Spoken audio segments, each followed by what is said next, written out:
I told my ex-wife to mind her own business when she confronted me in public because my ex's mother gave me a gift for my 30th birthday. I celebrated my birthday recently, and to my surprise, my ex's mom stopped by to give me a very thoughtful and sentimental birthday gift. My ex and I have been divorced for 6 years, but we share 2 kids together, aged 11 and 9. While I've always been on friendly terms with his family when we've seen each other, I wouldn't say we were ever particularly close, so this gesture was unexpected. When she handed me the gift, she explained that she wished we'd stayed in touch more over the years. She said she wanted to honor me as the mother of her grandchildren and show her appreciation for everything I've done for the kids. It was a touching moment, and the gift, a mother charm bracelet, made it even more special. I didn't think too much about it afterward. It was simply a kind gesture, and I felt grateful. Little did I know, it would stir up an entirely different set of emotions in my ex's wife. A week after receiving the gift, I ran into her at Target. She confronted me in the middle of the store, visibly upset. She began yelling and cursing, accusing me of meddling in her family and trying to keep ties with my ex's family that I shouldn't have anymore. She claimed the only reason my ex's mom would give me a gift was because I was manipulating my way into maintaining a presence in their lives. She demanded I either give the bracelet to her or return it to my ex's mom and refuse any future gifts. I was stunned by her reaction, but I kept my composure. I told her to leave me alone and walked away. Unfortunately, she wasn't done. As I approached the checkout line, she cornered me again. This time, she physically placed her hand on my cart to stop me from leaving. She repeated her accusations, telling me I was nasty and out of line for accepting a gift and that I needed to stop being meddlesome. She claimed I was trying to push her out of her family. It was humiliating. By then, other shoppers were starting to notice. Frustrated and angry, I interrupted her and told her to mind her own business and stay away from me because we had no reason to talk.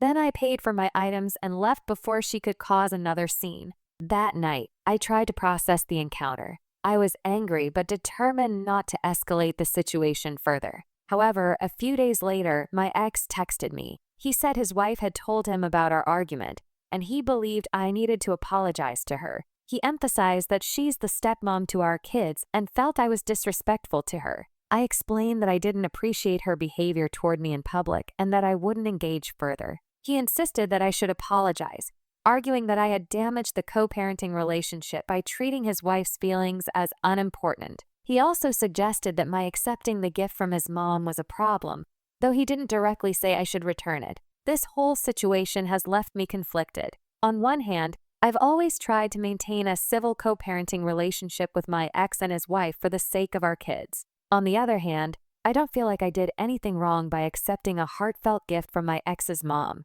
especially when it was given in appreciation of my role as a mother. I've wondered if I could have handled the confrontation differently. Maybe I should have ignored her entirely at Target, but her persistence made that difficult. The idea of apologizing feels insincere because I don't believe I've done anything to apologize for. I've decided not to return the bracelet. It means a lot to me, and returning it would feel like rejecting the kindness and recognition that my ex's mom showed me. But I also know this decision might continue to fuel the tension. Since then, I've been questioning what this means for the future. My ex's wife clearly feels threatened by any lingering ties I have with his family, even though my relationship with them has always been based on respect and the shared love we have for my kids. Does this mean I need to completely sever those ties to keep the peace? If I do that, would it truly help, or would it set a precedent where I'm constantly expected to tiptoe around their insecurities? Meanwhile, my kids have started to pick up on the tension. They've asked why their stepmom seems upset, and I've tried to reassure them that everything is fine. But deep down, I worry about how this ongoing conflict might affect them. I want them to feel secure and loved by everyone in their blended family, not caught in the middle of unnecessary drama. How do I strike a balance between standing my ground and ensuring my kids' well-being? As days turned into weeks, I couldn't help but reflect on what led to this point. My ex's wife has always been a little wary of me, but this felt like it went beyond mere discomfort. Was it really about the bracelet, or was it about something deeper? Perhaps her own insecurities or struggles within their marriage? Part of me wants to confront her directly, to have an honest conversation and lay everything out on the table. but I'm also afraid that any attempt to reason with her will only escalate the situation further. For now, I've chosen to keep my distance, but the uncertainty lingers. How will this play out in the long term? Will my relationship with my ex's family always be a source of tension? And most importantly, how can I navigate this minefield without compromising my own boundaries or the stability of my kids' lives? The story doesn't end here. Instead, it's an ongoing challenge, one I'm still trying to figure out. As much as I'd like a clear resolution, I've come to accept that some situations don't have easy answers. After the confrontation at Target and the subsequent text exchanges with my ex, I couldn't shake the feeling that things were far from over. The whole incident seemed to have unearthed deeper tensions that had been simmering below the surface for years. While I was determined to maintain my boundaries and not let my ex's wife dictate my actions, the situation weighed heavily on my mind. A few days later, my phone buzzed with another unexpected message. This time, it was from my ex's mom. She apologized for any trouble the gift had caused and said she hadn't intended to create conflict. Her words were kind, but I could sense her unease. She mentioned that her son and his wife had spoken to her about the bracelet, implying that they felt she'd overstepped by giving it to me. She didn't outright ask for it back, but I could tell she was trying to navigate a delicate balance between supporting me and keeping the peace with her son's family.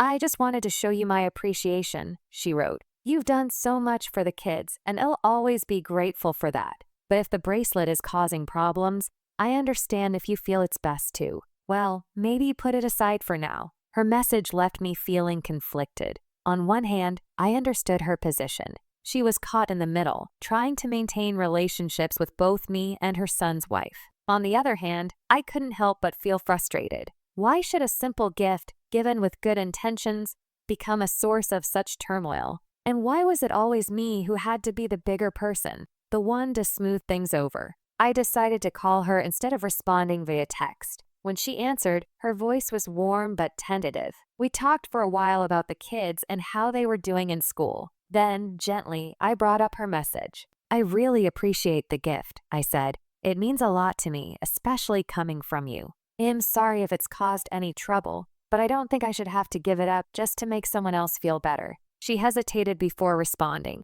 "I don't want you to feel like you have to," she said, "but I also don't want this to make things harder for you or for the kids. You're right, though. It was a gift from me to you, and it's not anyone else's place to dictate what you do with it." Her words reassured me, but I could still sense the underlying tension. By the end of the call, we had agreed to let the matter rest for now, but I knew it wasn't truly resolved. The situation felt like a ticking time bomb, waiting for the next spark to set it off. Meanwhile, my kids were starting to notice the shift in dynamics. One evening, my 11-year-old daughter asked me outright why her stepmom seemed upset whenever my name came up. "Did you have a fight or something?" she asked, her brow furrowed in concern. I hesitated, unsure how much to share. "Sometimes adults don't always see eye to eye," I said carefully. "But that doesn't mean it's anything for you to worry about. Your stepmom and I both care about you and your brother, and that's what's most important." She didn't seem entirely convinced, but she nodded and let the matter drop. Still, her question lingered with me. How much longer could I shield the kids from the growing tension? And what impact would it have on them if things escalated further? A week later, my ex's wife found another opportunity to confront me. This time, it was at a school event for our son. I was chatting with another parent when I noticed her approaching from across the room. Her expression was tight, and I knew immediately that this wasn't going to be a friendly exchange. She waited until I was alone before speaking. "We need to talk," she said, her tone clipped. I sighed inwardly, but kept my voice calm. "I don't think there's anything more to say. We've already been over this." "You don't get it," she snapped. "You're making everything harder for everyone. For me, for my husband, for the kids. Why can't you just let go and move on?" Her words stung, but I refused to let her see that. "I have moved on," I said evenly. "This isn't about me holding on to anything. It's about you creating problems where there don't need to be any." Her eyes narrowed. "You think you're so innocent in all this, don't you? But you're not. You're the one who keeps inserting yourself into our lives." I felt my patience wearing thin. "I'm not inserting myself into anything," I said firmly. "I'm co-parenting with my ex and doing my best to raise our kids in a healthy environment. If you have an issue with that, it's your problem, not mine. She opened her mouth to respond, but before she could say anything, my son ran up to me, beaming with excitement about something he'd just done in class. The moment was enough to break the tension, and I used it as an opportunity to walk away, leaving her standing there fuming. That night, I received another text from my ex. He accused me of being confrontational and making his wife feel unwelcome at the school event. I didn't bother responding. It was clear that no matter what I said or did, they were determined to paint me as the villain. As the weeks went on, I found myself growing increasingly frustrated with the situation. The drama was exhausting, and I couldn't help but wonder how long it would continue. Would it ever truly be possible to have a peaceful co-parenting relationship, or was this just the reality of navigating life after divorce? For now, I've resolved to focus on what matters most: my kids. They're the reason I've worked so hard to maintain a civil relationship with my ex and his family, and they're the reason I'll keep pushing forward, no matter how difficult things get. But deep down, I know this is far from over. The story is still unfolding, and the next chapter remains unwritten. The weeks following the school event were a blur of awkward encounters, strained conversations, and an annoying sense that the situation was spiraling further out of control. It wasn't just about the bracelet anymore. It was about boundaries, insecurities, and unspoken resentments that seemed to grow more tangled with each passing day. One afternoon, I was sitting in the bleachers at my daughter's soccer game when my phone buzzed. It was a text from my ex's wife. "We need to talk. This can't keep going on like this." I stared at the message, debating whether to respond. Part of me wanted to ignore it, to refuse to engage any further. But another part of me, the part that wanted some semblance of peace for the kids' sake, felt compelled to address the issue, if only to avoid another public confrontation. "Fine," I replied, "but it has to be in a neutral place, and I'm not doing this without setting some ground rules first." She responded almost immediately. "Neutral is fine. Name the place." After a bit of back and forth, we agreed to meet at a local coffee shop the following afternoon. I spent the rest of the day rehearsing what I would say, trying to anticipate her arguments and accusations. By the time I arrived at the coffee shop, my nerves were frayed, but I was determined to stay calm. She was already there when I walked in, sitting at a corner table with her arms crossed and her expression guarded. I ordered a coffee and joined her, taking a deep breath as I sat down. "Thanks for meeting me," I said, keeping my tone neutral. She nodded but didn't say anything at first. The silence stretched uncomfortably before she finally spoke. "I don't think you understand how hard this has been for me," she said, her voice tight. "Ever since I married your ex, I felt like I'm competing with a ghost. His family. They're still so attached to you. And then the bracelet happened, and it just felt like too much." Her words caught me off guard. I had expected anger, accusations, maybe even an ultimatum. But instead, there was vulnerability, a crack in the armor she had so carefully constructed. "I'm not trying to compete with you," I said gently. "I've moved on. I'm focused on raising my kids and building my own life. The only reason I've stayed in touch with his family is because they're part of the kids' lives too. That's all." She looked down at her hands, fidgeting with the edge of her sleeve. "It doesn't feel like that sometimes," she admitted. "It feels like you're still a part of this family in a way that I'll never be. Even his mom. She's closer to you than she is to me. And it's hard." For a moment, I didn't know what to say. Her honesty was disarming, and it forced me to see the situation from a perspective I hadn't fully considered before. But at the same time, I couldn't ignore the fact that her insecurities had been driving the conflict, creating unnecessary drama that was now affecting the kids. "I'm sorry you feel that way," I said carefully, "but I can't control how his family feels about me, and I shouldn't have to distance myself from them just to make you feel more secure. That wouldn't be fair to me or to the kids." She looked up, her eyes flashing with a mix of frustration and hurt. "So what are we supposed to do then?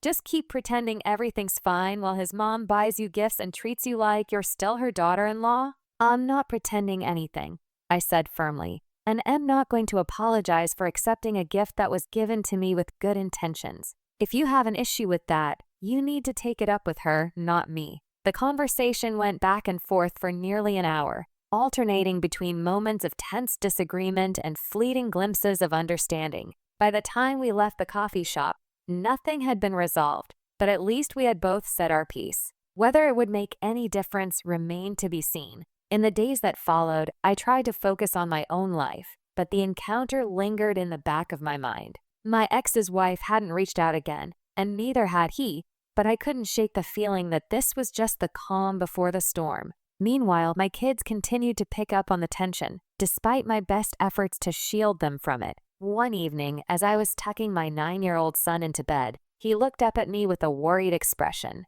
"Mom, why don't you and Dad's wife like each other?" he asked. The question caught me off guard, and I struggled to find the right words. "It's not that we don't like each other," I said slowly. "Sometimes adults just have a hard time understanding each other. But that doesn't mean we don't both love you and want what's best for you." He seemed to accept my answer, but I could tell he wasn't entirely convinced. The truth was, I wasn't sure I believed it myself. The conflict with my ex's wife wasn't just a misunderstanding. It was a fundamental clash of boundaries and expectations that neither of us seemed willing to compromise on. As the weeks turned into months, the situation remained unresolved. My ex's wife continued to keep her distance, but her presence loomed large in every interaction I had with his family. The bracelet, once a symbol of appreciation and connection, now felt like a constant reminder of the divide between us. I knew that something had to give eventually. Whether it would be a breakthrough or a breaking point, I couldn't say. All I knew was that the story wasn't over yet. The next chapter was still waiting to be written, and I could only hope that, whatever came next, it would bring some measure of clarity, if not for me, then for the kids who were caught in the middle of it all. The weeks following my tense coffee shop meeting with my ex's wife felt like a stalemate. Neither of us made any further attempts to reach out, and the fragile truce we had established seemed to rest entirely on avoidance. Meanwhile, life moved on. My kids were growing and thriving, but the shadow of the unresolved tension lingered in our lives, especially during moments that required us all to be present, like school events or family gatherings. The breaking point came one Saturday afternoon. My ex's mom called, asking if she could take the kids out for ice cream. It wasn't unusual, and I was happy to oblige. A couple of hours later, she dropped them off at my house, but instead of driving away immediately, she asked if she could come in for a moment to talk. She looked nervous as she sat down on the couch. "I've been meaning to speak with you about everything that's been going on," she began. "I hate how this situation has affected you and the kids. It's not fair, and I'm sorry." Her apology caught me off guard. "You don't need to apologize," I said. "You haven't done anything wrong." She shook her head. "Maybe not directly, but I've contributed to the tension. I've tried to be fair and kind to everyone, but I realize now that my actions have been misinterpreted. When I gave you the bracelet, it was meant to honor you as the mother of my grandchildren. I never thought it would cause so much conflict." Her words were sincere, and I felt a wave of gratitude for her support. "The bracelet means a lot to me," I told her, "but I don't want it to be a source of division. If you think returning it would help, I'll consider it." She shook her head firmly. "No, it was a gift, and it's yours to keep. I just wanted you to know that I'll be speaking with my son and his wife about all of this. They need to understand that my relationship with you is separate from theirs and that it's possible for all of us to coexist without animosity." Her resolve gave me a sense of hope that maybe, just maybe, things could change. Over the next few days, I heard through my kids that their dad's household seemed quieter. No more offhand comments or tense discussions that they overheard. I didn't reach out to confirm, but I sensed that my ex-mom had followed through on her promise to talk to them. A week later, I received a text from my ex's wife. It was surprisingly civil. "Can we talk? I think we need to clear the air for good." We arranged to meet at a park, a neutral space where the kids could play while we talked. When I arrived, she was already there, sitting on a bench. Her demeanor was different, calmer, less defensive. "I've been doing a lot of thinking," she began, "and I realize that I've been letting my insecurities get the better of me. I've been so focused on feeling like an outsider in my own family that I took it out on you. That wasn't fair, and am sorry." Her admission took me by surprise, but I appreciated her honesty. "Thank you for saying that," I said. "I know this hasn't been easy for any of us, but my only goal has ever been to co-parent peacefully and to make sure the kids feel loved and supported. I am not trying to undermine your role in their lives." She nodded. "I see that now, and I've been talking to your ex's mom too. She helped me understand that just because you're still connected to his family doesn't mean you're trying to interfere. It's about the kids, and I need to respect that. We talked for over an hour, hashing out misunderstandings and setting boundaries that worked for both of us. By the end of the conversation, we weren't best friends, but we had reached a mutual understanding, one built on respect and a shared commitment to the well-being of the kids. The turning point came a few weeks later during a school event.